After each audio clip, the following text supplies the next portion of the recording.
자, 두 번째 시간인데, 뭐, 실질적으로는 첫 시간이라고 할 수 있을 것 같아요.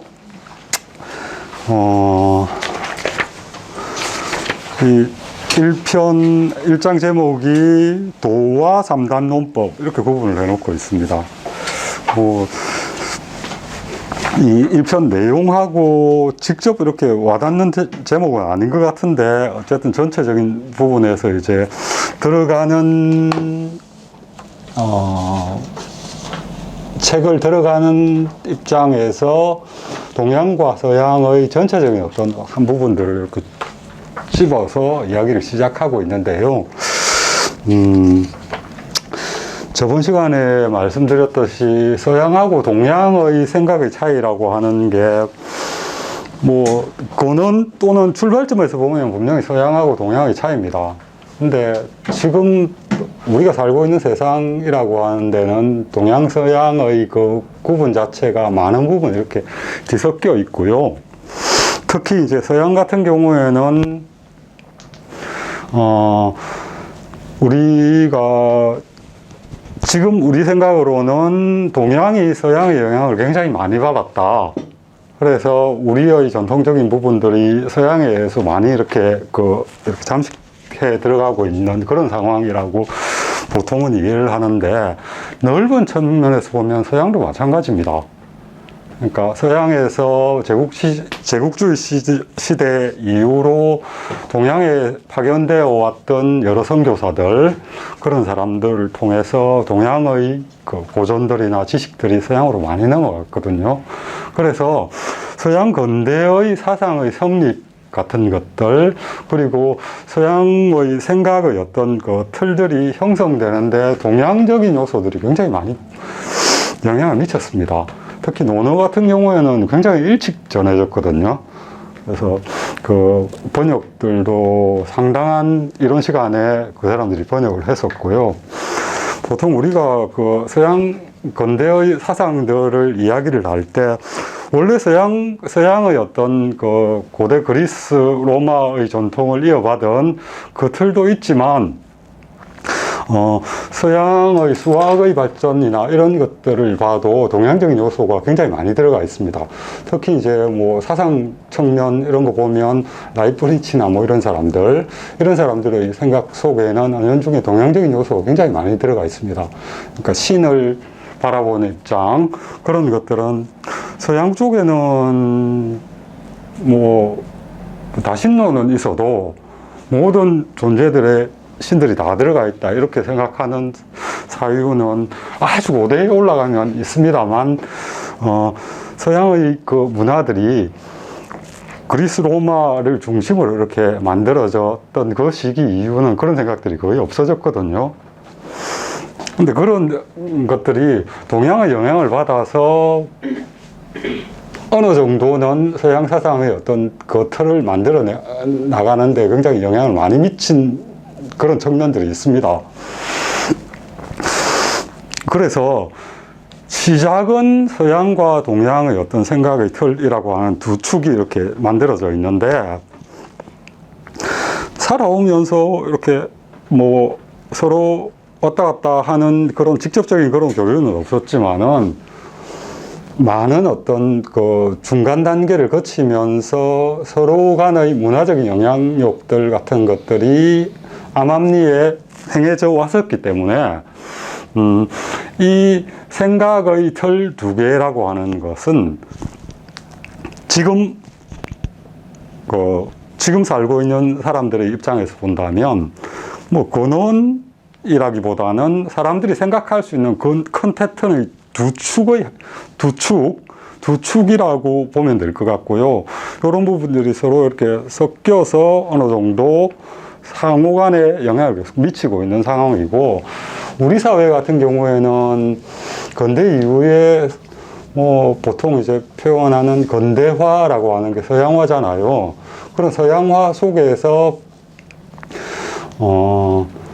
지금 80대, 60대들하고 20대들하고 이렇게 생각을 비교해보면 동양적인 요소들이라고 하는 부분이 남아있는 측면도 있지만 서양 사람들이 생각해왔던 교육의 틀 이런 것들의 영향을 받아가지고 굉장히 많이 바뀌어 있거든요.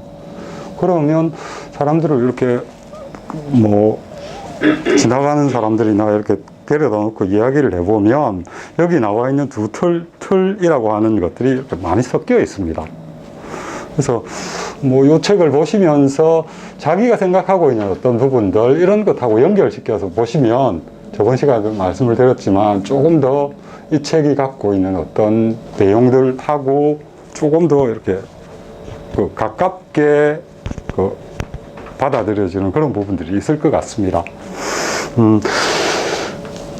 책 읽는데 진행시켜 나가는 방법은 뭐 이걸 전체 다 읽는 거는 어떤 의미에서는 좀 이 책이 뭐 그렇게 어렵거나 한 건 아닌 책이니까, 그죠?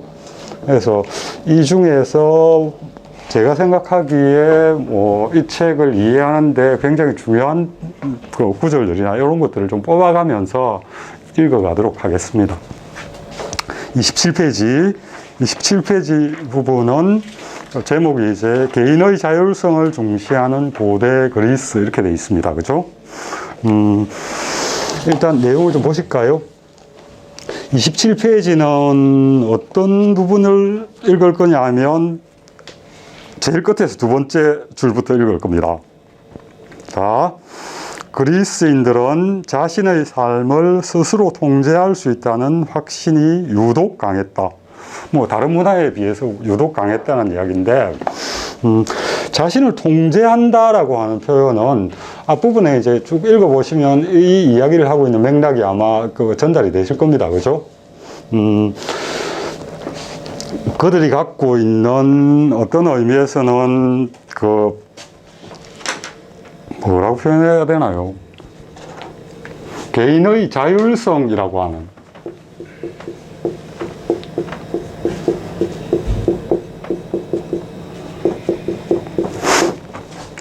자율성이라고 하는 부분인데, 뭐 어떤 그 사회에 살고 있는 한 존재가 있다면 이 존재가 세상을 바라보는 시각과 자기가 자기의 그 자리매김하는 그 방식에 있어서 주변을 둘러싸고 있는 다른 존재들, 이 존재들과의 상호관계에 있어서 보통은 어떤 행동을 하거나 어떤 사유를 하거나 세상을 바라볼 때는 사람들은 자기 중심으로 생각하는 그런 경향들이 뭐 보통은 다 있잖아요. 그죠? 자기를 중심으로 해 놓고 주변의 어떤 것들을 보는 그런 성향들이 굉장히 강하다는 겁니다.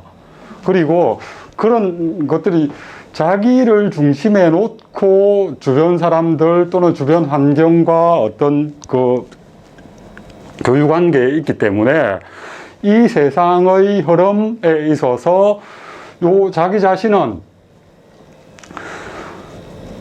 다른 사람과의 관계뿐만 아니라 자기 자신에 관계되는 것에서 무언가를 결정을 할 때 그 중심이 되는 부분이 자기라고 하는 것이죠.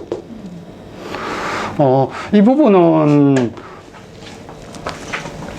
뭐 전통적인 사회에 살고 있는 사람들과 비교를 해보면 조금 뭐 어느 정도 동양적인 어떤 사유나 이런 것과 연결시켜 보면 이해할 수 있는 측면인데요.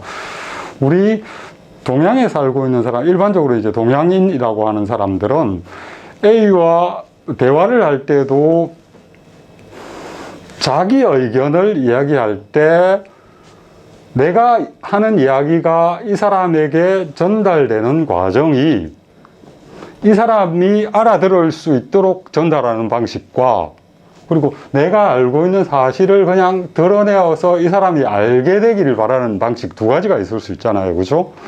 근데 우리 동양인들 같은 경우에는 이야기를 할 때 이 사람에 대해서 듣고 있는 사람에 대해서 신경을 씁니다. 그러니까 내가 어떤 설명을 했을 때 그 상대방이 알아듣지 못하면 그 사람이 이해하는 그 방법에 맞추어서 하지 못한 자기 자신에게 어떤 문제가 있는지 없는지 그런 것들을 점검하는 그런 태도를 취합니다. 그러니까 이야기를 하는 중심이 말하는 화자가 아니라 듣는 상대방 또는 자기를 둘러싸고 있는 듣는 다른 청자에게 맞추어져 있다는 이야기죠. 근데 자기가 중심이 되는 사람들 같은 경우에는 자기의 논리를 그대로 전달하면서 알아듣지 못하는 사람에게는 여기에다 책임 기속을 지어버립니다.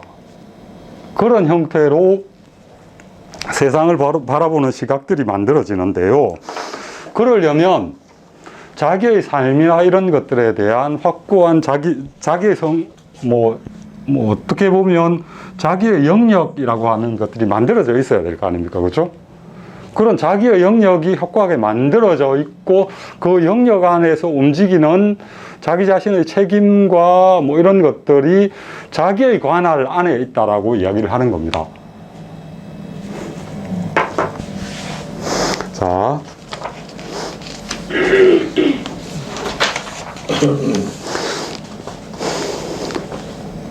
그 다음 부분 넘어갈게. 28페이지에 이처럼 하는 구절 있잖아요. 그죠? 그리스인들은 다른 문화권에서 찾아보기 힘든 개인의 자율성에 대한 신념을 가지고 있었다. 즉, 자신의 삶은 스스로 주관하는 것이므로 자신이 원하는 대로 자유롭게 행동할 수 있다는 확신을 가지고 있었다. 이런 생각은 행복에 대한 그들의 정의에서도 뚜렷이 나타난다.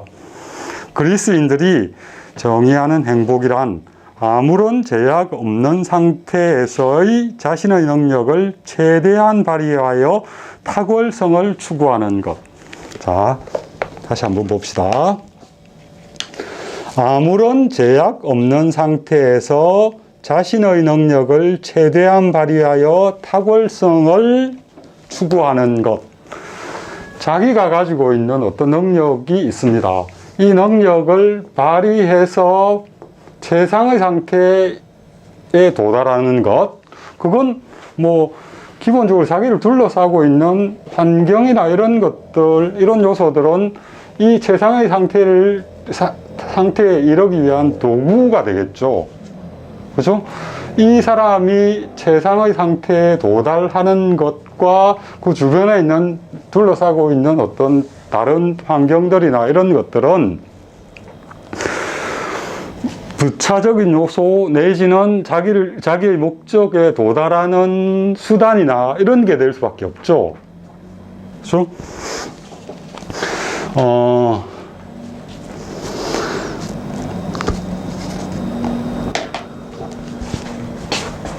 그러면 이 행복이라고 하는 이 요소,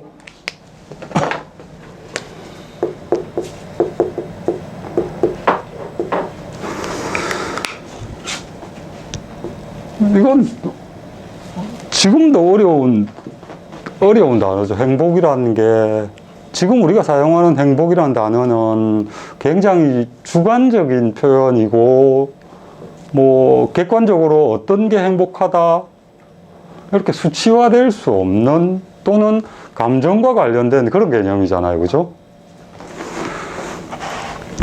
이 행복이 어떤 식으로 표현되는지 다시 읽어보면 아무런 제약 없는 상태, 그 다음에 자신의 능력을 최대한 발휘한다.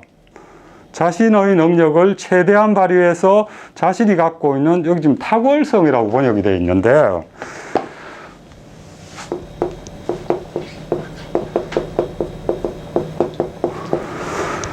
이 표현은 제가 원문을 읽어보지 않아가지고 정확하게 모르겠는데, 그리스어 중에 아레테라고 하는 표현이 있습니다.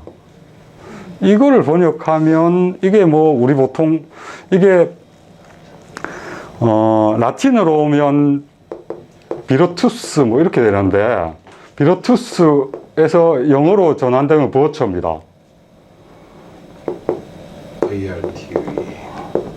이렇게 되죠. 그죠? 이렇게 해서 버처는 우리 용어로 덕이잖아요. 덕으로 표현됩니다.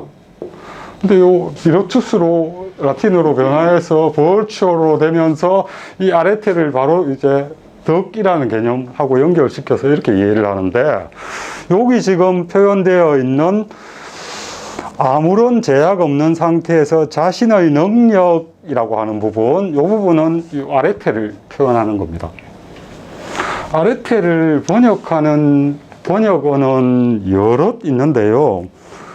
탁월하다고 해서 영어로 excellent 뭐 이렇게 번역하는 사람도 있고요.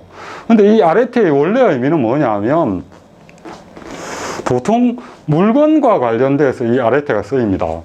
예를 들면 이런 펜이 있죠. 펜이 있으면 요 펜이라고 하는 게 펜일 수 있는 어떤 것, 그게 뭔지는 뭐 규정하기에 따라 달라지죠. 그리고 이 의자란 게 있으면 이 의자가 의자일 수 있는 어떤 것. 본질?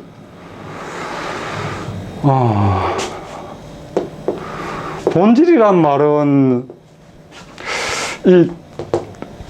여기에서 나온 표현은 아니고요. 이건 그리스에 나오는 표현인데, 본질은 그리스에는 본질이란 단어 자체가 없습니다. 본질이란 단어, 우리 지금 쓰는 본질이란 단어 영어 번역으로 에센스 뭐 이렇게 되거든요. 그 에센스라는 단어가 만들어지는 거는 라틴어에서 처음으로 만들어집니다.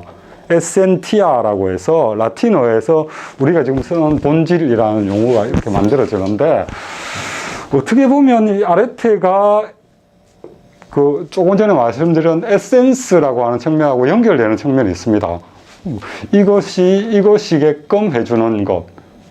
그러니까 아까 개인 어떤 사람 A라는 사람이 있습니다. 그죠? 원래는 이 에센스가 아레테가 물건에 쓰이는 용어였지만, 이 쓰임의 영역이 넓어지면서 사람에게도 쓰이기 시작합니다. 예를 들면 뭐 A라는 사람의 목수입니다. 뭐 뭔가를 깎아내는 목수, 목수의 아레테 뭐 이런 표현을 쓰거든요. 그럼 목수의 아레테라고 하는 거는 목수가 목수일 수 있는 어떤 것이겠죠. 뭐 이 아레테란 말은 이 안에 굉장히 많은 함의를 포함하고 있는데, 기능적인 측면도 있고요. 그러니까 뭔가 이게 지금 의자로 기능을 할 수 있는 어떤 것이 갖춰져 있어야 이 의자라고 하는 거니까. 그 다음에 이것이 왜 만들어졌느냐, 이런 목적도 있습니다. 그래서 이 용어를 사용할 때, 그러니까 어떤 것이 그것일 수 있는 것. 그러니까 뭐 많이 쓰입니다. 목수의 아레테, 뭐 대나무의 아레테, 뭐 이런 표현을 쓰기도 하고요. 이 탁자의 아레테 이런 식으로 쓰기도 합니다. 근데 이 목수의 아레테라고 할 때 목수가 갖고 있는 거 일종의 기술이겠죠. 근데 이 목수다운 목수가 되기 위해서는 자기가 갖고 있는 목공 기술이라고 하는 게 가장 잘 발휘되는 상태를 유지해야 목수가 될 거 아닙니까? 그래서 저 아레테가 탁월성이라고 이렇게 번역되는 이유가 뭐냐면, 어떤 존재가 이 목수라고 합시다. 목수가 있는데 이 목수로서의 아레테를 갖고 있으면 저 사람의 목적은 뭐겠습니까? 자기가 갖고 있는 목수로서의 기술을 최대한 잘 발휘할 수 있는 상태에 도달하는 것, 그게 이 사람의 삶의 어떤 목표겠죠. 그거를 여기에 적용시키면 행복이라는 겁니다. 그러니까 어떤 존재가 갖고 있는 아레테가 있습니다. 그 사람이게끔 해주는. 예를 들면 군인 같은 경우에는, 또는 그리스 시기의 대표적인 계층이었던 귀족이나 뭐 전사들, 이런 사람들에게 가장 중요한 덕목은 용기입니다. 용기. 나가서 싸워야 되는 사람들이니까 용기가 되겠죠. 그죠? 그 전사들에게는 아레테가 바로 용기라고 하는 겁니다. 그러면 그 사람들의 삶의 목적에 있어서 행복하게 되는 것. 보십시오. 자신의 능력이라고 하는 게 목수로서의 기술이고 전사로서의 용기죠. 그것을 최대한 발휘하게 하는 것. 그러니까 그것이 실현되면 행복해지는 겁니다. 그러면 이 안에 지금 행복이라는 용어를 설명하는 데 들어있는 그 부분을 앞에 어떤 존재의 자율성 또는 자기의 가치에 대한 어떤 어떻게 표현을 할까요? 이 존재가 이 존재로서 서 있을 수 있는 어떤 그것들, 이런 것과 연결시켜서 자율성과 연결시키고 행복이라는 개념과 연결시키면 여기서 이야기하는 행복의 개념이 좀 명확하게 드러나죠. 어떻습니까? 그죠? 선생님, 왜 아무런 제약이 없어야지 돼요? 제약이 가해지면 이 아레테를 제대로 발휘할 수 없게 되잖아요. 그 제약은 불구하고 자신의 능력을 최대한 발휘해서 탁월성을 추구했다면 그것도 행복 아닌가요? 제약이 있는 상태에서 네. 그 제약은 극복해야 될 요소겠죠. 네. 그죠? 그 극복해야 될 요소를 만드는 것도 이 행복을 이루어가는 그 하나의 그 축이 되겠죠. 그러니까 뭐 아레테가 발휘될 수 있는 가장 좋은 상태는 제약이 없는 상태에서 이게 발휘될 수 있는 그 깃털이 마련되는 거고, 그죠? 만약에 바깥으로부터 오는 제약 또는 내부적인 제약 이런 게 있으면 아레테가 자연스럽게 발휘될 수 없는 상태가 되겠죠. 그렇다면 정말로 삶의 목적이 행복에 있다면 자기 안에 있는 제약, 바깥에 있는 제약을 극복해서 아레테가 최대한 발휘될 수 있도록 만드는 그것 자체가 그 전체가 행복이라고 하면 뭐 여기서 이야기하는 제약 없는 상태라는 표현은 가능하리라 싶습니다.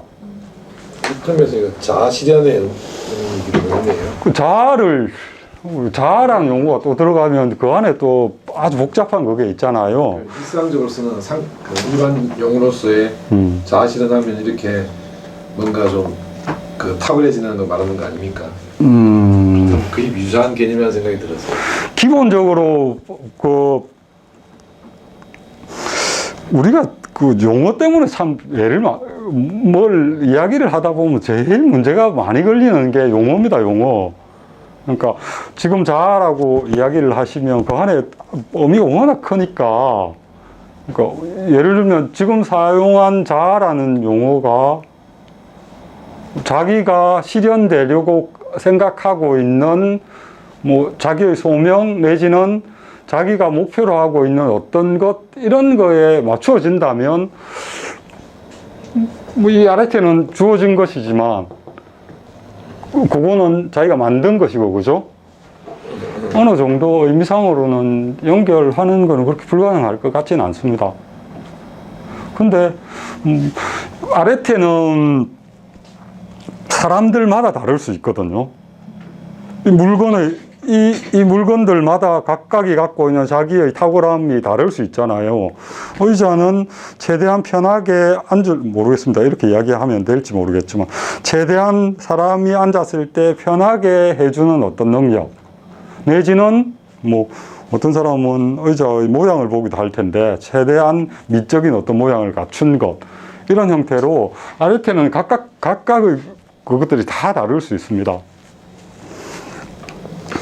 이제 보통 한 가지 궁금한 게 이 사람이 저자가 그리스인들이 정의하는 행복 그렇게 얘기하는데 아까 말씀하신 게 뭐 용사 군인으로서의 아랫대가 용기고 뭐 철학자는 뭐 지혜고 그 밑에 이제 생산자는 뭐 생산 기술이라고 얘기하면 사실 그건 사회 내에서 관계에서 자기가 규정되는 거 아닌가요?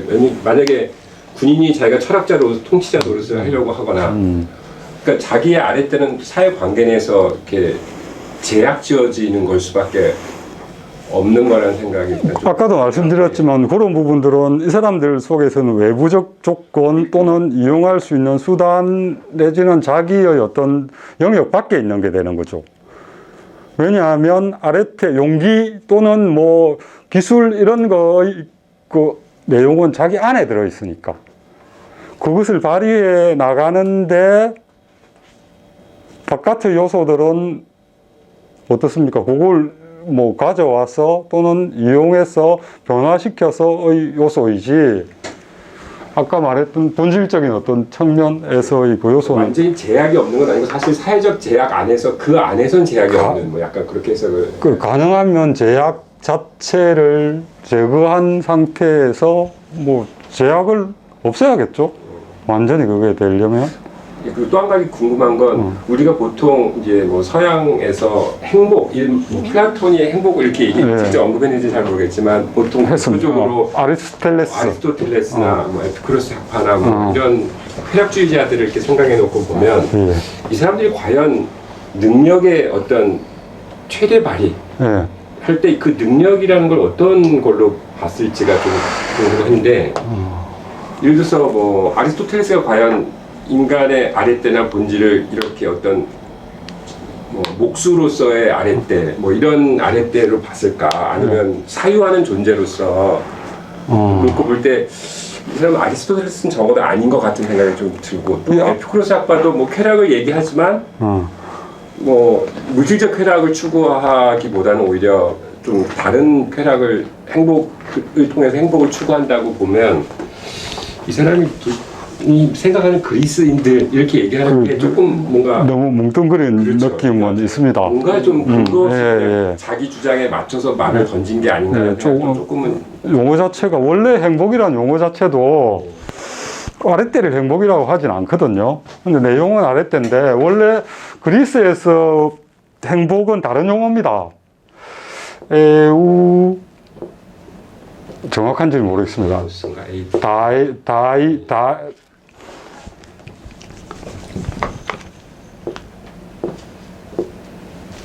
에오다이모니아.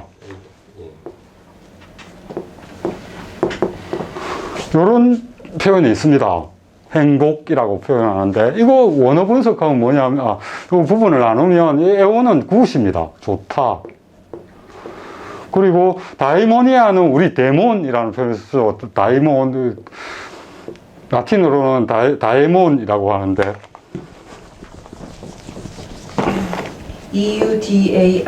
EUDAIMONIA. EUDA입니까? DAI. 이 다이몬. 이 에오다이몬 할 때 AE를 쓰기도 하고 AI를 쓰기도 합니다. 이거는 뭐 이렇게 쓰기도 하고 저렇게 쓰기도 하는데요. 요 뒷부분 이거는 데몬이라면 영어로 지금 데몬이죠. 데몬이 무슨 뜻인가요? 영어로는 악마죠. 악마죠. 지금 악마라는 의미에 쓰는데 당시에는 이 데몬이라는 용어는 그냥 정신입니다. 정신. 모든, 그러니까 이 사람들도 뭐 어떤 존재 안에는 정신이라고 하는 게 들어있다고 생각을 했고요. 악마도 이 데몬에 해당되고요. 그 다음에 뭐 소나무에 들어있는, 이 사람들도 그리스 시기에 그런 생각을 했었으니까 들어가 있는 정령, 정신 뭐 이런 것들이 다 신. 그러니까 저 높은 차원에 있는 신이 아니라 우리 주변에 있는 이런 신들, 이런 것들을 다 데몬 또는 다이몬이라고 그걸 했는데, 요렇게 두 개를 결합시켜 놓으면 뭐 보통 이 단어의 뜻을 어떻게 풀이를 하느냐 하면 신과 조화가 된 상태, 신의 의지와 조화가 된 상태, 이렇게 번역하거나, 또는 이 다이모니아의 다이몬을 스피리트, 정신으로 그냥 번역을 해가지고, 뭐 정령이니까, 그죠? 그러니까 굿 스피리트. 뭐 어떻게 표현하면 좋을까요? 좋은 정신의 상태. 좋은 정신의 상태, 내지는 뭐 굿 스피리트, 번역하기가 좀 그런데요. 뭐 인간의 그 정신의 어떤 부분, 이런 부분을 의미했을 수도 있고, 요 밑에를 하면 이 작은 신들과 관계가 좋은 상태에서의 그 최고선의 상태라고 보통 표현을 하는데, 그런 상태에 도달해 있는 상황들, 이렇게 설명을 하기도 합니다. 그런데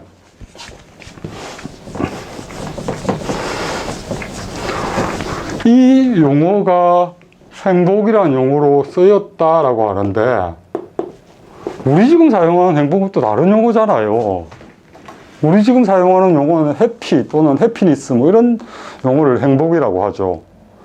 그리고 동양에는 저것에 상응하는 행복이란 단어가 사실 없습니다. 개인이 중심이 되는 어떤 그런 어떤 상태, 뭐 이런 상태가 별로 없습니다.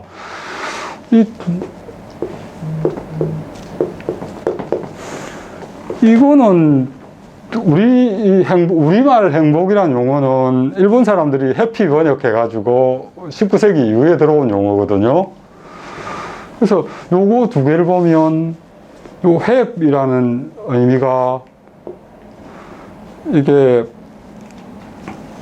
신 또는 뭐더라? 예. 신입니다. 신에 의해서 내려주는 어떤 복.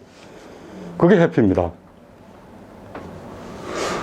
우리 행복도 요행할 때 행이고, 그죠? 복하면 복이니까 어떤 존재가 우리는 관여할 수 없는데 이렇게 내려준 복, 뭐 이렇게 되니까 요 두 개는 어느 정도 연결이 되는 것 같습니다. 제가 알기로는 예. 해피는 해픈에서 온 걸로 알고 해픈에서 온 걸로 알고 있고 해픈도 이 해에서 우연히 이엔이 붙은 글자입니다. 행자가 그 요행하다 행자 그거하고 저는 상응한다고 알고 예, 그래서 어떤 의미에서는 요거랑은 의미가 거의 같은 의미, 그죠? 통한 예, 요행에 의해서 내려진 어떤, 예, 그런 의미인데, 근데 이렇게 보면 우리가 지금 행복을 그런 뜻으로 씁니까? 실제로 행복한 걸 그렇게 우리 바깥에 있는 존재, 그러니까 일종의 블레스, 축복, 서양에서 이야기하는 블레스라는 축복, 예. 복이 이제 예. 큰 틀을 보면 하나는 해픈에서 나온 예, 해피니스 예. 블리스 예.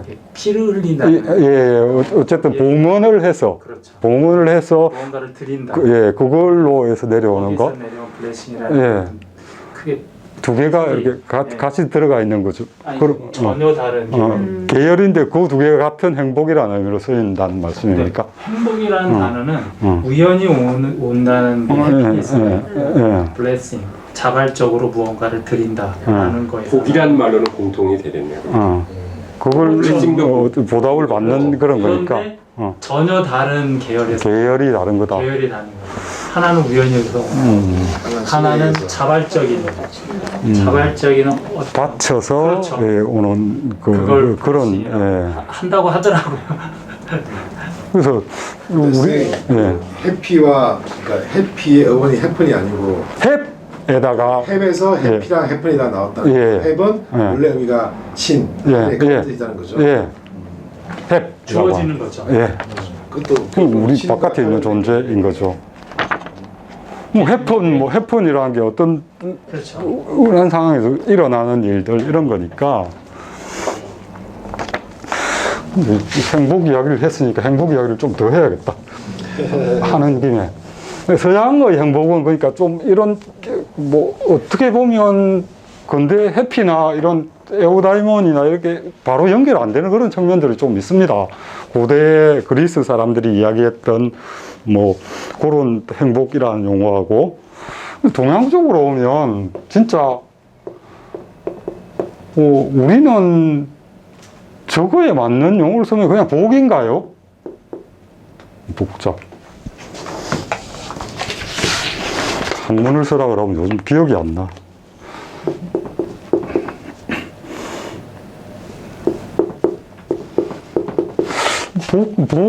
복이겠죠? 행복함이라고 하는 게.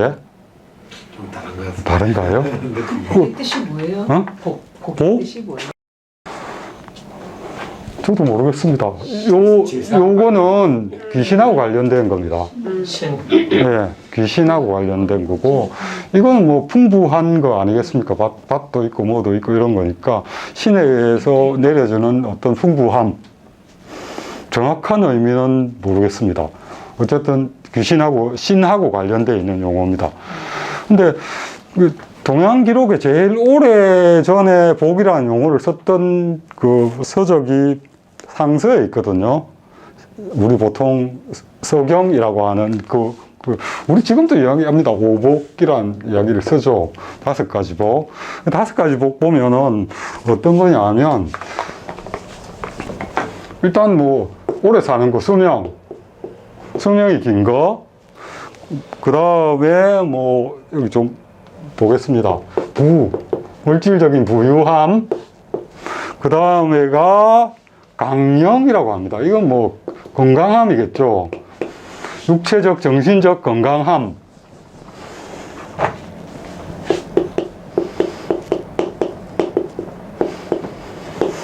그 다음이 이게 이거 어떻게 번역해야 될지 모르겠습니다. 유호덕이라고 하는 표현인데,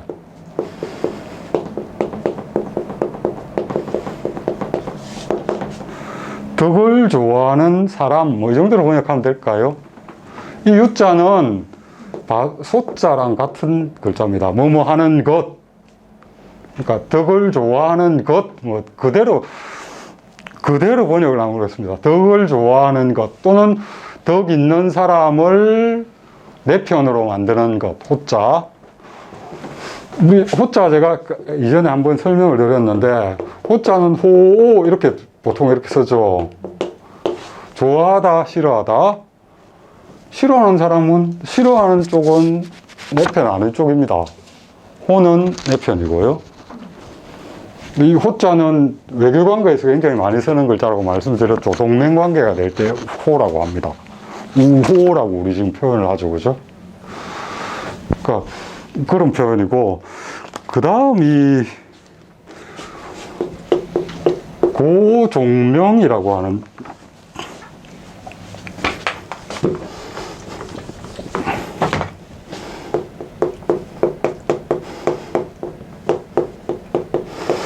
마지막 5번째인데, 종명은 뭡니까?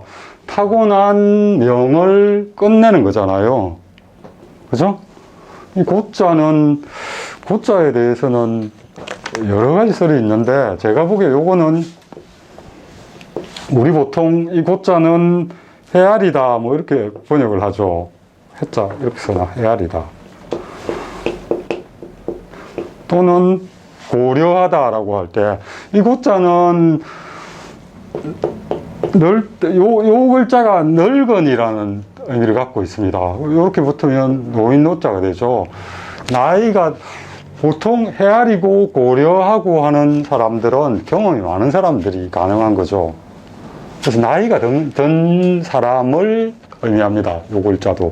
그냥 고려하다 의미가 아니고, 그래서 나이가 들어서 자기가 부여받은 수명이든 아니면 명령이든 이런 것들을 마칠 수 있는 것. 갑자기 죽는 거 뭐 이런 거 아니고, 뭐 어디 나가서 전쟁에 죽는 거 이런 거 아니고, 충분히 살고 세상에 대해서 고려하고 자기의 어떤 생각들을 아랫사람에게 설명해 줄 수 있는 그런 역량을 갖춘 상태까지 살다가 죽게 되는 것. 보면 뭐 수가 오래 사는 거, 목숨 숫자, 그 다음에 뭐 재산 많은 거, 그 다음에 몸 건강한 거, 그 다음에 덕 있는 사람들을 뭐 가까이 하는 거, 좋아하는 것, 이런 요소들이니까, 이런 거 보면 뭐 여기도 동양적인 복인데, 이 정도 갖추면 우리 지금 생각하는 행복하다라고 할 수 있을 것 같죠. 그래서 오히려 복이라고 쓰는 옛날의 그 용어가 우리가 지금 쓰는 어떤 행복이라고 하는 요소와 좀 더 잘 이렇게 연결이 됩니다. 뭐 다른 원언 같은데 복의 한 요소는 또 아이들이 많음, 자손이 많음, 이런 것도 복의 요소로 등장하거든요. 오복은 항상 그 숫자는 지금 이 상서에 나와 있는 이 오복이 제일 처음이지만 5가지는 전체라는 의미잖아요. 그래서 이것들은 가끔씩 바뀝니다. 안에 들어가는 요소가. 그래서 어떤 경우에는 요거 대신 뭐 자식 많은 것 이런 게 들어가기도 하고요. 그렇게 보면 뭐 서양의 행복이라고 하는 그런 요소들보다는 오히려 동양 쪽에서 이야기하는 복이라는 요소가 우리가 지금 실제로 사용하고 있는 의미의 그 행복, 그런 요소에 훨씬 더 가까운 것 같습니다. 뭐 서양 같은 경우에는 근대라고 하는 사회가 워낙 그 기독교라고 하는 그 세계관 안에서 형성된 사회잖아요. 그리고 많은 단어들이 신의 축복과 연결된 상황에서 이렇게 만들어지고 그 운용되는 그런 큰 틀을 갖고 있습니다. 그래서 해피도 아마 그런 맥락에서 나온 글자가 아닐까 하는 생각이 듭니다. 근데 그거는 동양도 비슷한 게 지금 아까 말씀하신 이제 뭐 아까 그 복자를 이렇게 설명을 해주셨는데 예.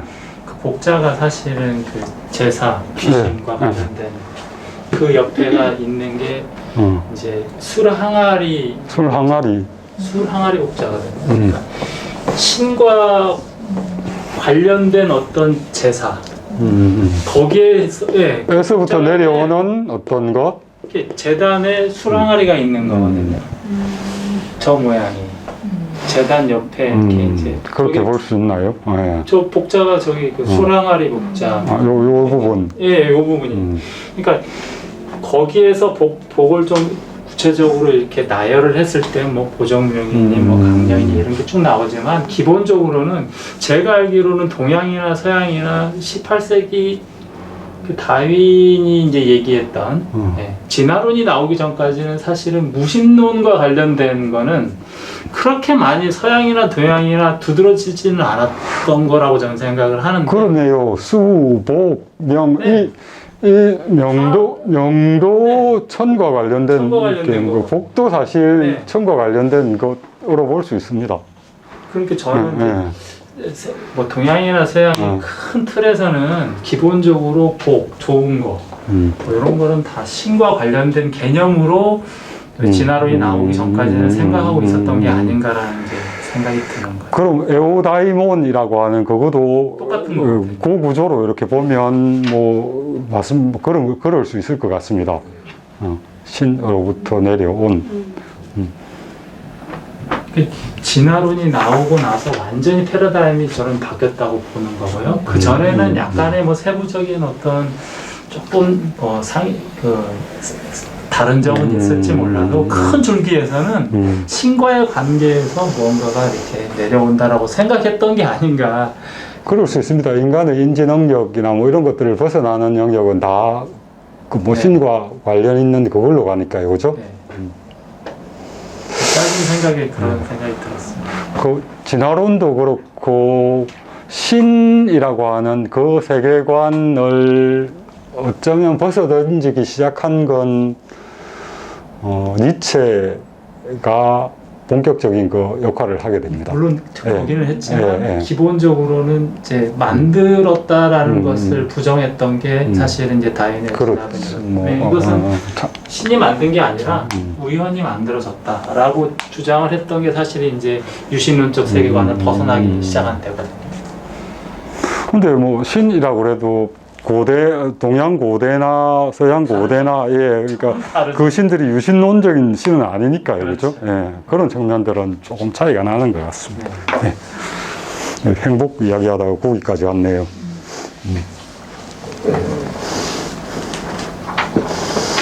그 부분, 그러니까 행복이란 측면하고 그 개인의 자율성 뭐 이런 거하고 연관되어서 지금 설명이 되고 있고요.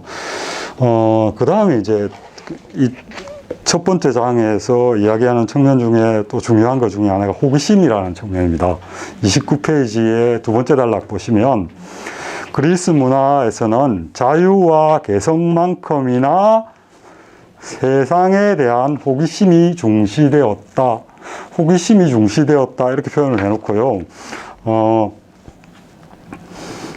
그 호기심이 중시된 것들이 바로 서양에서 우리가 지금 이해하고 있는 과학이라고 하는 자연과학, 그 과학이 발전할 수 있는 그 가장 밑바탕의 토대이다라고 하는 형태로 설명을 하고 있습니다.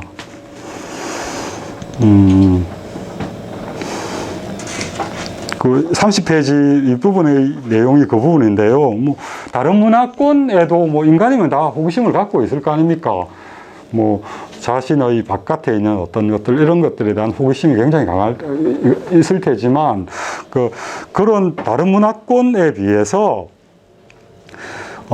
그리스 문화가 이 호기심과 관련되어서 가장 뭐 특이한 것, 또 다른 것 이런 측면을 찾으려면 어떤 측면이라고 이야기를 하느냐 하면 네 번째 줄 뒷부분 보면 오직 그리스 문화만이 그러한 호기심을 통한 관찰을 통해서 어떤 원리를 발견하려고 했다. 바깥에 있는 존재들에 대한 원리. 이 용어도 나중에 이제 원리를 중시하는 서양 문화라고 하는 장이 따로 마련됩니다만 오늘은 용어 설명을 많이 하는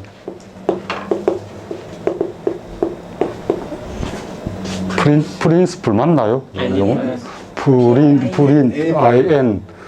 프린스플. 이것도 원리라고 하는 용어도 라틴어에서부터 만들어진 라틴어에서 만들어진 용어인데요.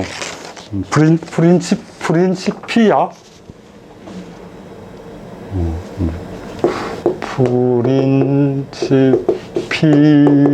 뭐 이렇게 씁니다.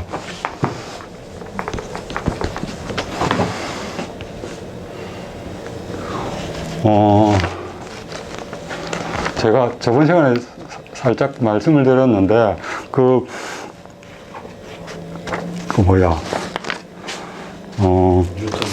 뉴턴의 논문, 뉴턴의 물리 이론의 핵심을 담고 있는 논문 제목이 우리말로 번역하면 자연 철학의 수학적 원리 이렇게 되어 있습니다. 뭐 자연 철학.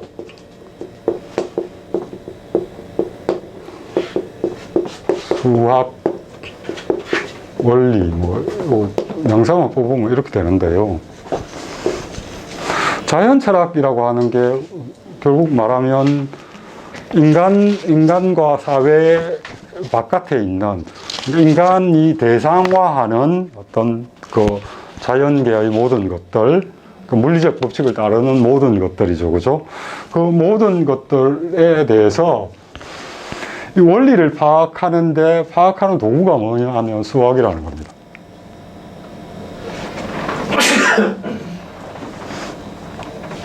나중에 요 다음 장 넘어가면 수학에 대해서 서양에 왜 수학이 발전할 수밖에 없느냐 그 부분을 조금 다루고 있는데 이게 뭐 이런 식으로 표현하면 될지 모르겠습니다. 관념화되어 있고 그 다음에 뭐 경험을 벗어나 있고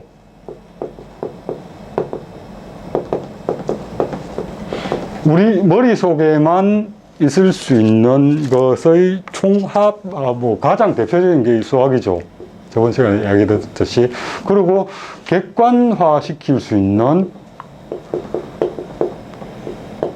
가장 정확한 도식이죠. 수량, 우리가 세상을 파악하는 방식은 우리 동양 사람인데도 불구하고 모든 것들을 다 수량화 시켜서 파악하죠. 길이, 부피, 무게, 거리, 그죠? 그러니까 우리 물리적 대상을 파악할 때 우리가 물리적 대상을 파악하는 방식은 지금은 대부분 다 서양의 어떤 그걸 따르고 있기 때문에 이런 수를 통해서 파악을 하는 거죠. 지금 이 프린시피아라고 말씀을 드렸는데 자연의 대상들의 운동 관계를 수학을 통해서 그것들이 갖고 있는 원리를 뭐라고 설명을 할 수 있을까요? 그것을 움직이는 법칙. 원리는 다른 말로 표현하면 법칙이겠죠. 그러니까 어떤 대상들이 어떤 식으로 움직이는 어떤 역학 관계 내에서 움직이는가 하는 것을 예외 없이 객관화시켜서 적용할 수 있는 것. 그게 원리고 다른 말로 표현하면 법칙이고 그렇게 되는 겁니다. 자, 오직 다시 한번 읽어볼게요. 오직 그리스 문화만이 그러한 관찰을 통해서 어떤 원리를 발견하려고 했다. 바깥에 있는 대상, 우리 바깥에 있는 대상들이 갖고 있는 움직임 또는 그것들의 본질이 갖고 있는 법칙을 발견하려고 했다. 법칙이 발견되면 어떻게 할 수 있습니까? 적용할 수가 있겠죠. 예, 법칙이 발견되면 우리는 뭐 이런 용어를 사용하기도 합니다. 이게 맞는지 모르겠지만 안다라고 하는 거는 결국은 지배하는 겁니다. 서양적인 어떤 원리에 따르면 어떤 것을 안다 그러면 그것을 이용할 수 있고요. 그것을 움직일 수 있습니다. 그것을 그 법칙이나 원리를 통해서 자기가 원하는 방향으로 이끌어갈 수 있습니다.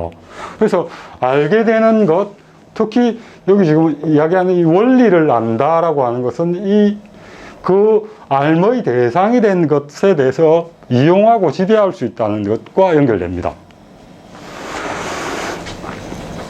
그런데 동양 같은 경우에는 조금 많이 다르죠. 이 원리라고 하는 그런 측면들에 대해서 그렇게 주목하지 않습니다. 예를 들면 서양에서는 어떤 현상이나 어떤 것이 있으면 무엇인지 그것의 본질이 뭔지를 파악을 하죠. 그리고 다음 하는 시도가 이것이 어디에서 왔느냐라고 하는 쪽으로 호기심을 확장시킵니다. 이것이 어디에서 와서 지금 여기에 있고 어디로 갈 거다라고 하는 그런 세계관 안에 있습니다. 요거 자체는 그대로입니다. 이거 자체는 변하지 않습니다. 그거 자체 A라고 하는 자체, 아까 말씀드린 표현을 그대로 쓰면 이것 자체가 될 수 있게 하는 아레테가 이 안에 있기 때문에. 근데 이게 그냥 여기에 있는 게 아니라 어떤 그걸 통해 생겨나서 지금 여기에 있는 거고 어떤 과정을 통해서 없어지겠죠. 서양 사람들은 이 부분을 굉장히 알고 싶어 합니다. 세상이 있으면 세상이 어떻게 시작되었는지, 어떤 것이 있으면 그것이 어디에서 왔는지. 동양 사람들은 어떤 것이 있으면 있는 것 자체를 그냥 인정해 버립니다. 그것에 대해서 이게 어디서 왔지 이런 생각을 하지 않습니다. 보통 뭐 동양에도 신화가 있다라고 이야기를 하긴 합니다. 뭐 창세 신화 뭐 이런 게 있습니다. 그죠? 있지만 존재 자체의 처음을 묻는 신화는 거의 없습니다.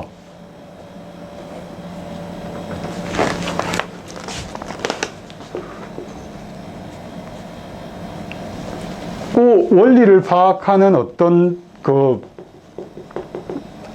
뭐 의식적인 활동이든지 아니면 학문 활동이든지 이런 것들은 요것에 대해서 알고 싶어 하잖아요. 그죠? 알고 싶으면 이것이 갖고 있는 운동 또는 움직임 뭐 이런 것들에 대한 어떤 이것을 지배하고 있는 법칙을 파악을 하려고 하겠죠.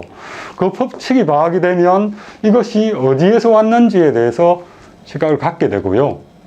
그래서 뭐 그리스 초기의 학자들이 가장 관심을 가지고 알고 싶어 했던 그건 뭐냐면 세상은 도대체 이 세상에 존재하는 이것들은 무엇에서부터 시작되었는지 그것에 대해서 관심을 기울입니다.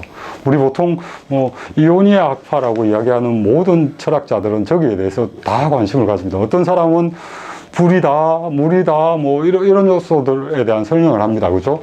그렇게 해서 결국은 어디까지 가느냐 하면 우리 지금 요즘 이야기하는 원자, 뭐 나눌 수 없는 것, 어떤 대상이 있습니다. 어떤 A라고 하는 게 있습니다. 이 부분을 잘라봤습니다. 그러면 잘랐을 때 이게 A라고 하는 걸 지속하고 있는지를 관찰하겠죠. 그럼 또 잘라봅니다. 또 잘라봅니다. 또 잘라봐서 이 A라고 하는 게 지속되는 최소의 단위를 찾아가는 겁니다. 그것에부터 이것이 만들어졌다고 생각을 하는 거고요. 그 찾는 과정들이 요즘 뭐 가장 일반적인 그건 원자라고 하는 쪽으로 가죠. 아톰이라고 하는 그걸로 가고요. 그 이전에는 뭐 어떤 사람은 불이다, 어떤 사람은 공기다, 어떤 이제 초기의 그 철학적 사유들은 관찰을 통해서 사유를 정진시키는 거잖아요. 그러니까 눈으로 확인되는 어떤 그 변화의 모습들을 바탕으로 해서 그것에 추론을 가해서 그 아래에 감추어져 있는 쪽으로 자기의 이론 사유를 넓히거든요. 그래서 뭐 불이다, 물이다, 뭐 어떤 경우에는 나중에 가면 뭐 네 가지다, 뭐 이런 설도 있고요. 그런 형태로 이제 많이 변화를 하긴 하는데, 언어 안에 들어있는 어떤 저런 개별을 중시하는 사유, 그러니까 전체 속에 들어있는 자기를 사유하는 그런 틀, 이걸 설명하는 부분이 좀 있는데, 한문을 보면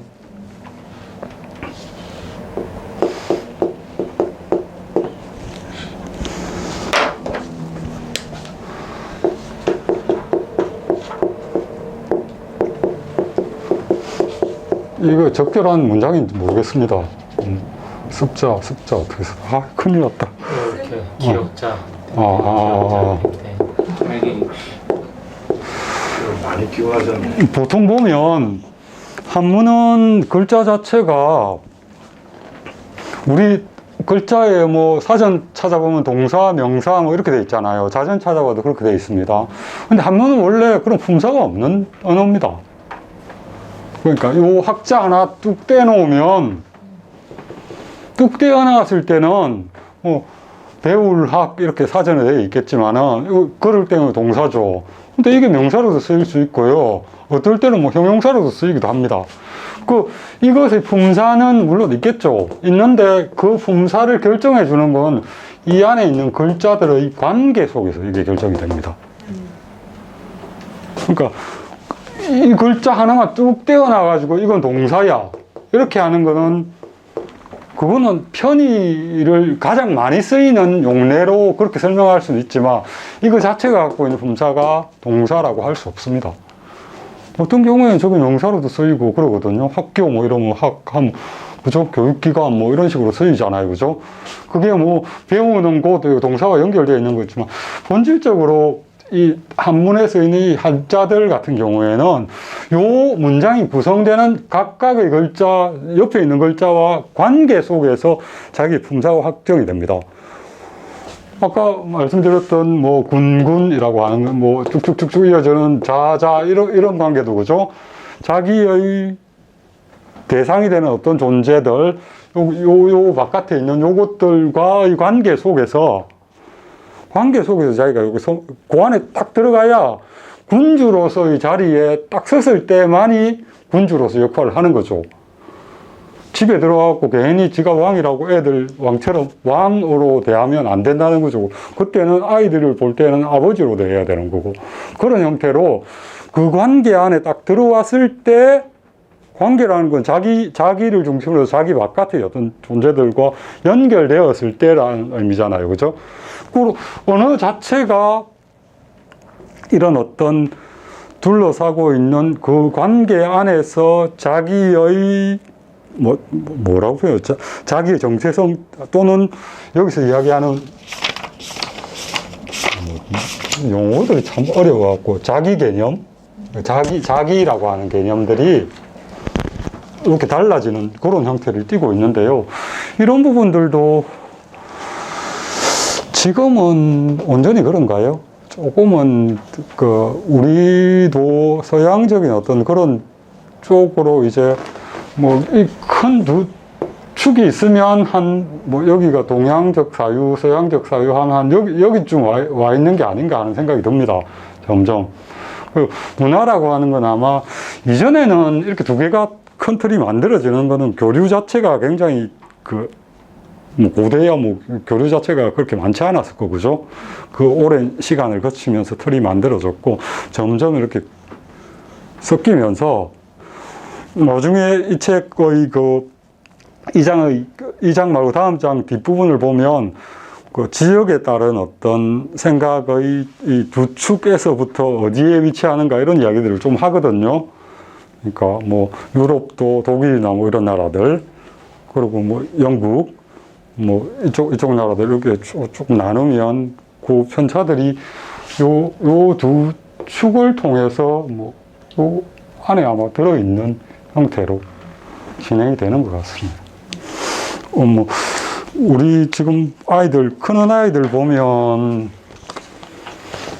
많은 부분은 우리 동양의 전체 틀 안에서 사유하는 그걸 갖고 있으면서도 교육이나 아니면 바깥에서 주어지는 어떤 그것들 때문에 서양적인 요소들을 자꾸 안에서 만들어가고 있습니다. 근데 이게 문제가 잘 결합이 되면 되는데 자꾸 충돌을 일으키니까 애들이 더 힘들어하는 요소들도 있는 것 같습니다.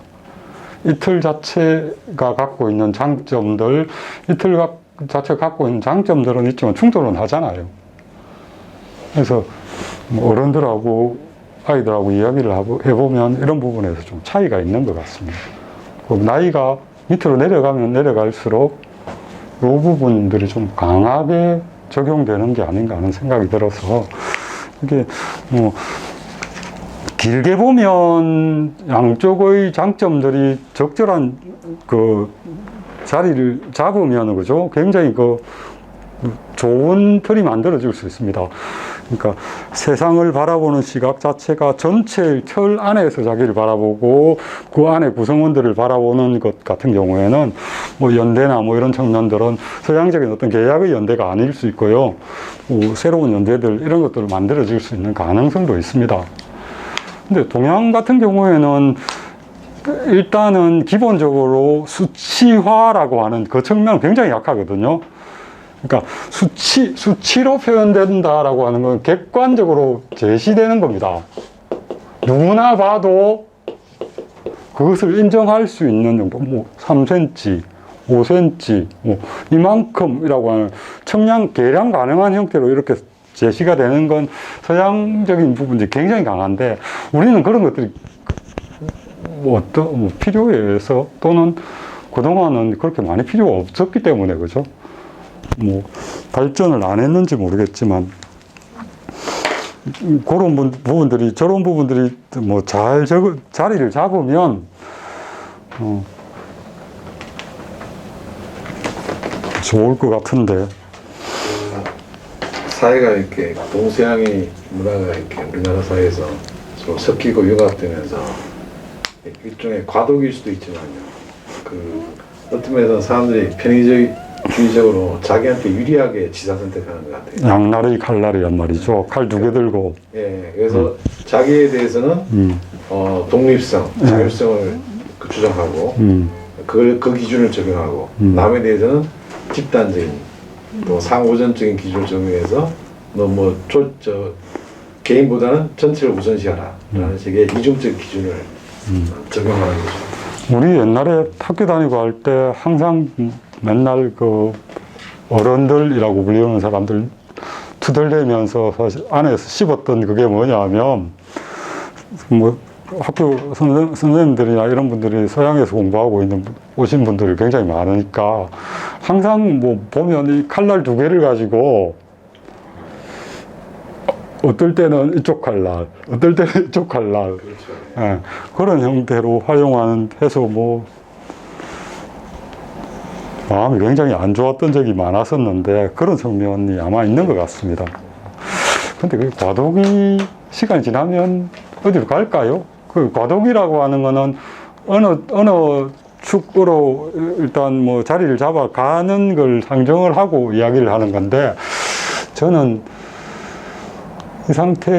이런 상태가 우리 지금 살고 있는 사회라고 하는 게 워낙 다원화되어 있는 사회여가지고 그게 하나의 어떤 한쪽으로의 식으로 이렇게 정립하는 건 쉽지가 않을 것 같은 생각이 드는. 그래도 예전보다는 훨씬 더 개인의 사생활을 존중하고 개인의 독립성과 자율성을 좀 더 중요시하는 그런 쪽으로 흘러가고 있는 것 같아요. 다른 사람에 대해서 비판하고 판단할 때도. 그럼 어떤 부분에서는 뭐 양쪽 다 장점이 있는 거죠. 예를 들면 뭐 신문보다 본 내용이지만 아버지가 아들한테 사기친 거는 뭐 처벌 안 한다. 뭐 이런 것들. 그죠? 아들이 아버지한테 사기친 거는 되도록이면 처벌 안 한다. 뭐 이런 조항들 같은 경우에는 서양에도 그런 게 있습니까? 어떻습니까? 친족 상도례라고 해서 가족끼리는 서로 훔치고 사기치고 이런 것들 처벌 안 하는데 서양에는 있는지 모르겠는데. 모르죠. 우리는 분명히 그런 게 있죠. 예. 있습니다. 그런 전통들이 뭐 전통들이라고 하는 거는 구석구석 스며들어 있는데 그게 제도화된 건 그렇게 많지 않거든요. 관습이란 측면이고 그다음에 우리 행동의 조청을 지배하는 구조로 이렇게 남아 있는 경우가 굉장히 많은데 그런 부분들은 아예 제대로 만들어진 것들이잖아요. 그러면 그러니까 우리가 지금 뭐 아까 과도기를 넘어서 어떤 것이 자리 잡는 과정이라면 제가 보기에 그 방향으로 나가는 그 제대로가 아니고 만약 그렇게 가려면 제도적인 틀 자체가 그렇게 돼야 되는 겁니다. 그게 동원이 안 되면 힘들어지죠. 언제든지 과도기의 상태로 계속 유지될 가능성이 많습니다. 뭐 읽다가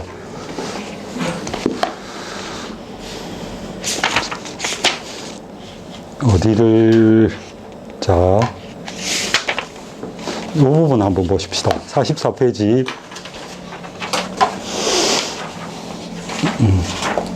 제가 한 이야기와 연결시켜서 한번 그걸 보십시오. 44페이지 두 번째 단락. 지금까지 기술한 두 문화의 차이를 요약하자면 다음과 같다.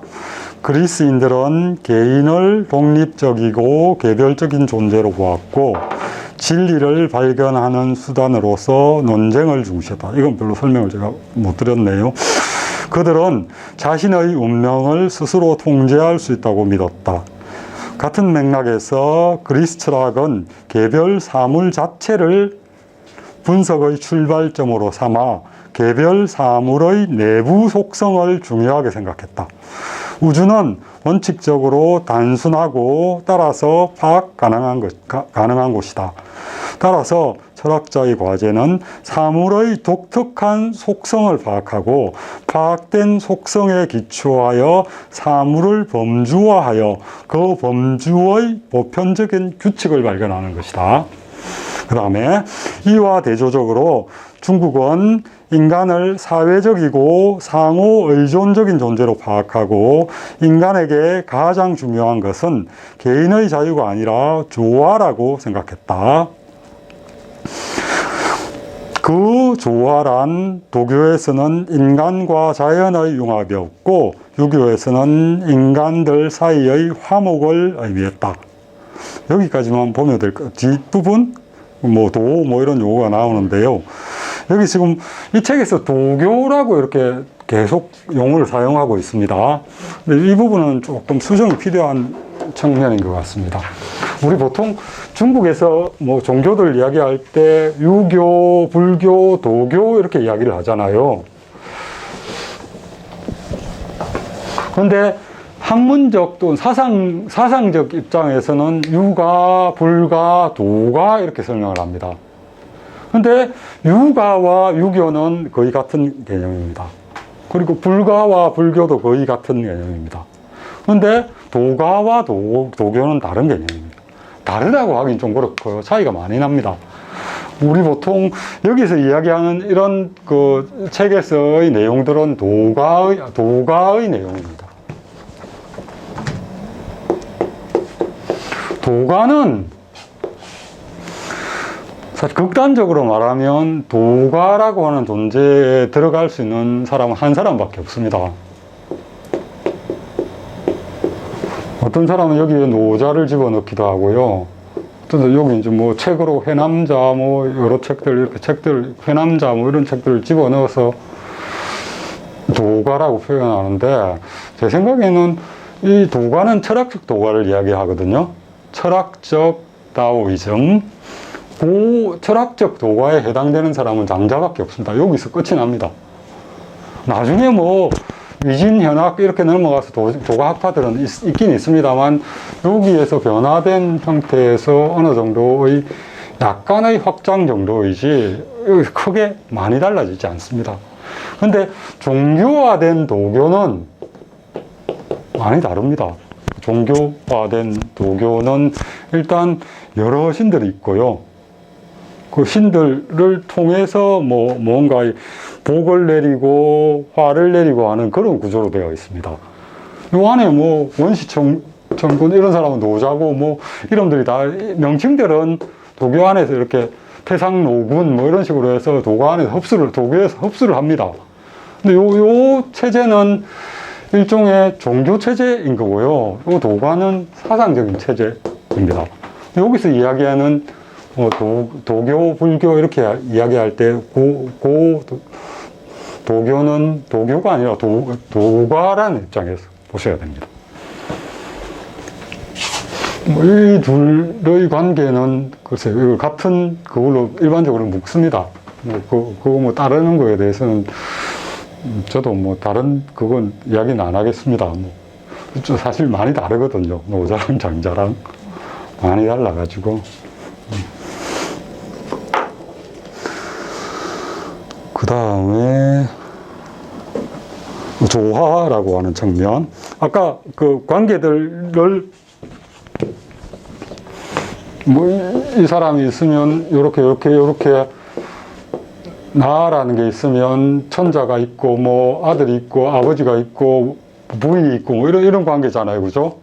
그 안에서 아까 군신, 부부, 자자 이렇게 되는 거죠. 그죠?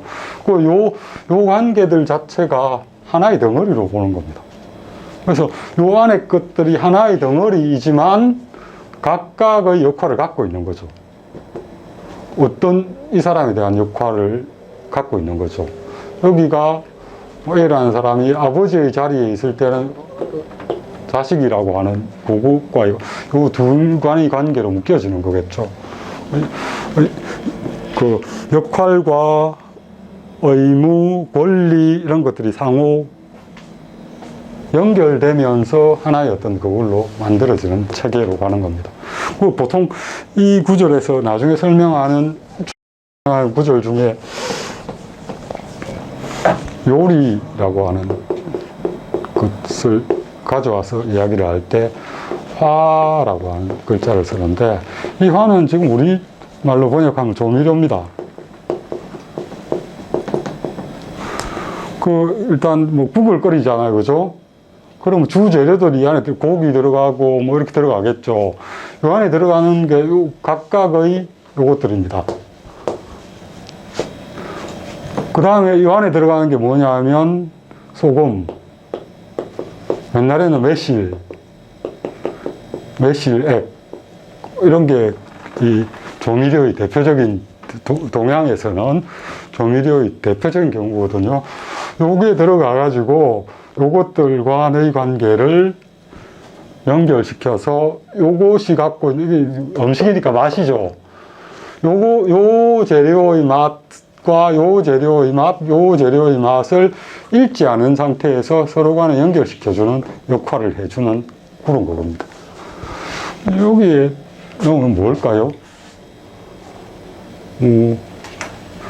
자애로움. 여기에서 이렇게 가는 거는 효도라는 어떤 행동. 요렇게 가는 거는 아버지가 아들에 대해서 자애로움이라고 하는 어떤 요소들이 들어가겠죠.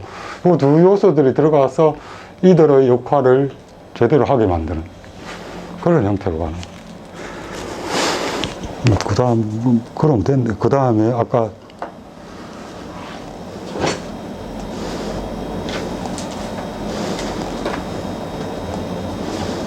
서양의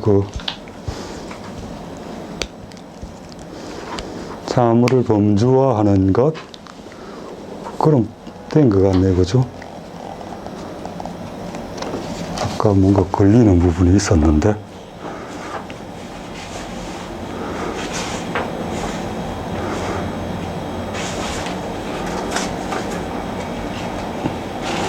어렵습니다. 그 다음 과학과 수학 이 측면은 뭐 읽어보시면 크게 뭐 걸리는 부분은 없을 것 같습니다. 뒷부분에 뭐 그 오장육부 그 동양의 의학에 관한 이야기들이 나옵니다. 뭐 수술하는 거는 일정한 문제가 되는 부분을 그냥 제거해버리는 형태로 가는데, 동양에서는 각각이 상호작용을 하고 있기 때문에 제거해버리는 그런 치료법보다는 그 관계를 활성화시키는, 요거 관계를 활성화시켜 주는 형태로 한쪽이 문제가 생겼을 때 다른 쪽의 자극을 거쳐서 요거를 되살려내는 형태로 가는 그런 상호 의존적인 그런 체제고요. 그 다음에 뭐 요 구절만 읽고 오늘 마치기도 하겠습니다. 46페이지에 두 번째 구절 조금 긴데요. 그리스인들이 자연계의 개념을 발견하면서 과학이라는 것이 생겨났다.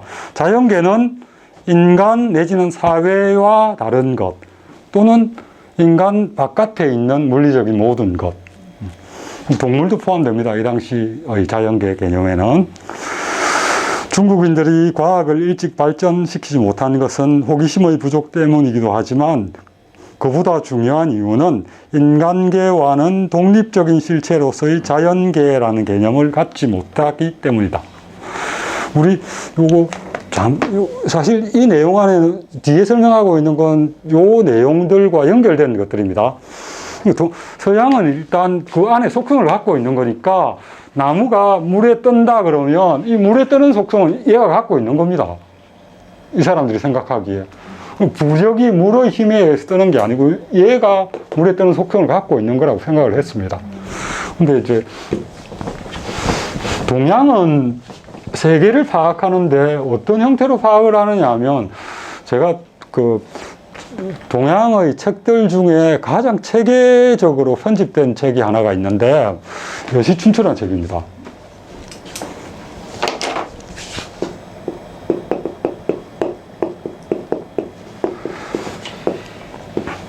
이게 여불이라고 하는 진시황을 그 스포트해서 진시황이 천하를 통일하게 만든 위대한 상인이며 정치가이며 파상가입니다. 이 여불이가 주변에 있는 약 3,000명의 인원을 끌어모아서 만들게 하고 편집한 책입니다. 동양의 서적 중에 유일하게 만들어진 시기가 알려져 있는 책입니다. 이 여시춘추는 세 부분으로 되어 있는데, 앞부분이 뭐냐면 12기라고 하는 형태. 기자를 또 어떻게 쓰더라. 한자 때문에 큰일 났다. 이건 뭐 별이 의미입니다. 배 짤 때 기준이 되는 거. 12개의 기로 나누었는데 어떤 거냐면 사계절.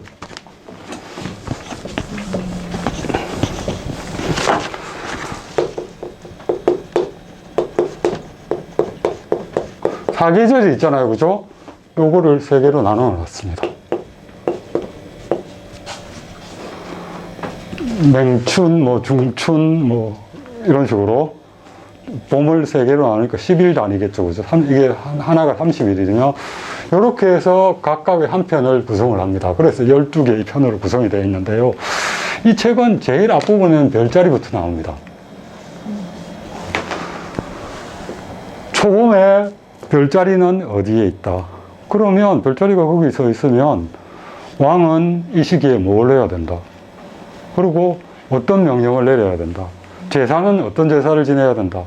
농사를 짓는 사람들은 이때 뭘 해야 된다. 그러니까 요 계절이라고 하는 큰 틀에서부터 전체 운행의 그 규칙들, 현상들이죠. 규칙이라고 하면 현상들. 그 다음에 사회생활 하는데 필요한 각각의 행위의 목록들, 이런 것들을 다 이 속에 서술하고 있습니다. 그러니까 세계 파악하는 그 큰 틀 자체가 하늘에 떠 있는 천체부터 시작해서 받치고 있는 땅, 그 위에 살고 있는 사람들의 각각의 조목들에 해당되는 것들을 다 서술하고 있습니다. 뭐 세계 자체를 요 큰 틀이라고 하는 계절의 순환, 고기의 별자리의 순환, 농사 짓는 사람들 제일 중요하잖아요. 계절 변화. 요 틀. 나중에 되면 뭐 이건 우리 농가 원령가 뭐 이런 것들이 이제 이 그 틀과 이어지는 형태로 이렇게 그 농가 원령가 가사를 보시면 그때 해야 될 12달로 나누어져 있는데 그 각 달에 해야 될 일들 또는 각 달에 뭐 관련되어 있는 이런 것들이 그 가사로 나오거든요. 한번 보십시오. 그 틀 자체가 시간, 이건 시간이잖아요. 그죠? 시간의 틀에 따라서 이제 어떤 지역에서 어떤 것을 해야 된다, 어떤 그것을, 뭐, 제사는 뭐, 누구에게 지내야 된다, 뭐, 또는 뭐, 왕실의 뭐 행사는 어떤 것이 있다. 그리고 뭐, 왕이 이때 내려야 될 명령은, 포고해야 될 명령은 이런 것들이 있다. 이런 식으로 서술이 되거든요. 세계 자체를 큰 틀 안에 묶어서 그런 식으로 서술을 합니다. 근데 서양 같은 경우에는 이 범주라고 하는 틀 안에 묶잖아요. 그죠? 서양은 범주, 여기서 이야기하는 범주라는 그 틀 안에 세계를 이렇게 뭐, 서양식 백과사전이라고 하는 게 범주를 체계적으로 나열한 거니까 그런 형태와는 다른 거죠. 범주는 아까도 말했듯이 그 각각의 대상들이 갖고 있는 그 자체의 성질들을 파악해내서 그렇게 묶은 것, 그 틀이고, 이건 기본적인 출발 자체가 전체라고 하는 데서 전체가 진행되는 어떤 시간 또는 공간 뭐 이런 것들 안에서 각각의 역할에 따라서 어떤 뭐 권리, 의무 이런 것들이 서술되는 형태로 뭐 이것의 앞으로 가면 이런 시초는 예입니다. 우리 주공이 만들었다고 알려져 있는 옛 체제가 이런 것들의 시초라고 할 수 있습니다. 같은 체제. 이건 이제 한참 뒤에 쓰진 책이니까 굉장히 정교하게 적혀 있습니다. 모든 그 제자백과 시기에 등장했던 사상들이 거기 다 들어가 있습니다. 이 책이 지금도 읽히나 봐요? 예. 여시라는 책이? 예, 우리나라 번역도 있습니다. 예. 여부리가 진시한 건 많고 지금부터 대단하잖아요. 저는 고대, 그러니까 그 우리가 보통 춘추전국이라고 하는 시기에서 가장 위대한 사람을 2명 뽑으라면 주공과 여부리 아니요, 진시황. 진시황을 만들어낸 인물이니까 그에 버금가는 인물이겠죠. 여부리라는 사람이. 결국 나중에 진시황에 의해서 팽을 당하긴 합니다만 가장 위대한 인물 둘 뽑으라면 주공과 그 진시황을 뽑겠는데 그건 뭐 사회 틀을 완성한 사람들이니까 주공은 이 예라고 하는 것을 통해서 사회 틀을 완성을 한 사람이고요.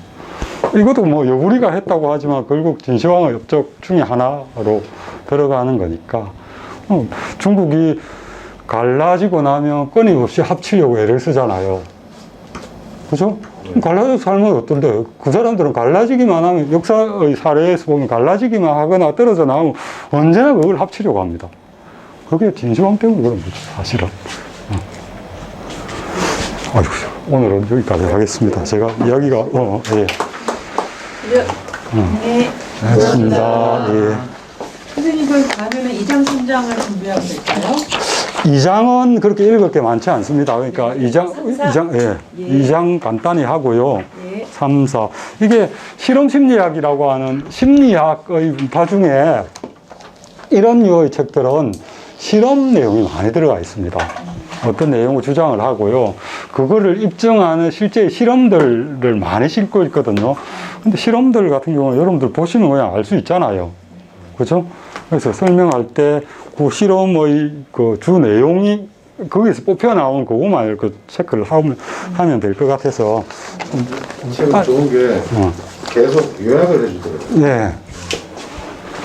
마지막 요약 딱 보면 뭔가 해야 될